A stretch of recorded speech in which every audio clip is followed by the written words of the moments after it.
Often after losing your job, being laid off or made redundant, the feeling of shame shows up so loud it drowns out everything else.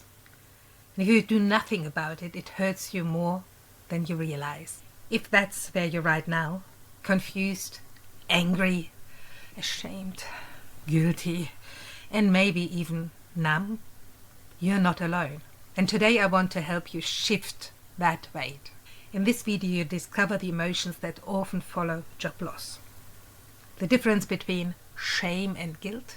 Why shame can take over so easily. 3 steps to break the shame spiral. And how to start finding your confidence again. Hi, I'm Elizabeth. After being laid off, I rode the same roller coaster of emotions. Confusion, anger, shame, even paralysis. And I learned the hard way that staying stuck in those feelings was not helping.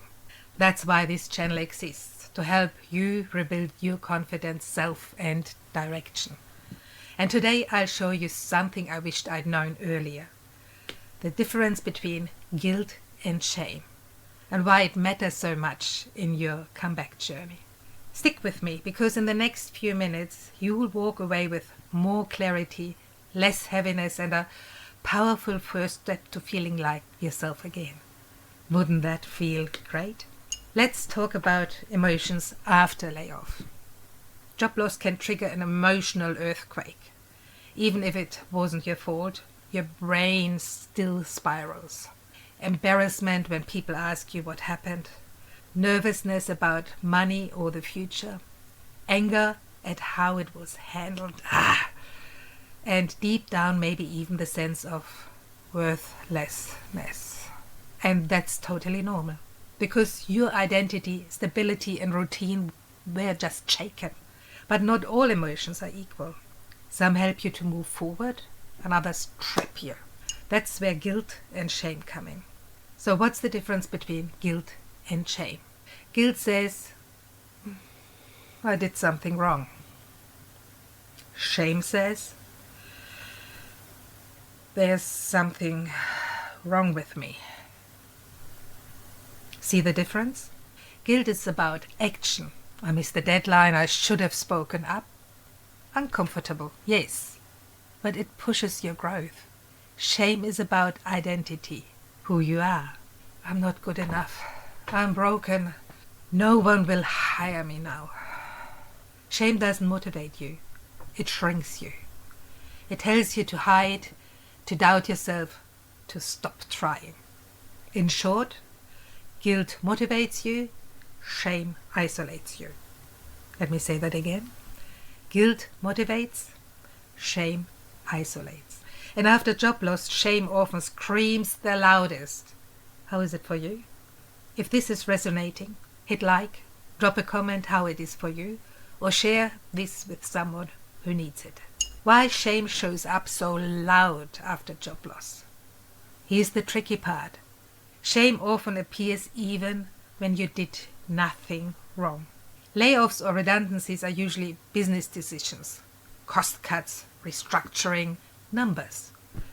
But your brain doesn't separate that from personal failure. Why? Because we tie jobs to identity. I'm a teacher. I'm a team leader. I'm the provider. When that identity is stripped away, it can feel like you disappeared. Add social pressure, people asking, what do you do now? Or scrolling LinkedIn full of other people's wins. And shame gets amplified and your inner critic pounces. And when shame takes over, it's almost impossible to take action. Because you feel you don't deserve success. Here's the truth. You were laid off because of a decision, not your value. So how do you shift from shame to strength? That's a little 3-step process. Step number 1 is name it. Say it out loud. Don't only think it, say it loud. I'm feeling shame. Naming it separates it from who you are. You are not shame. You are feeling shame. Step 2 is talk about it. Share with a friend. Write it down or say it loud. I feel not good enough, but that's shame talking, not the truth. And step number 3 is reframe it. Replace saying, I lost my job, with I'm in a season of transition, or I'm realigning with something better. Those small shifts in language change how your brain sees you and your future, because what you say gets in through your ears and to your brain. Fascinating, isn't it? Your confidence isn't gone, it's just dusty. Here's what I want you to take with you. Your confidence didn't vanish with your job. It's still inside you, just covered by layers of shame and disappointment or other emotions. Once you start clearing that away, your confidence resurfaces. This is not the end of your story. This is the start of your comeback. So what's next? If this helped, please subscribe for more confidence boosting tools and daily wins to help you bounce back stronger. Drop a comment which step, naming, talking or reframing, feels most doable for you right now. And remember, confidence after job loss, layoff or redundancy, your comeback starts here. I'm with you.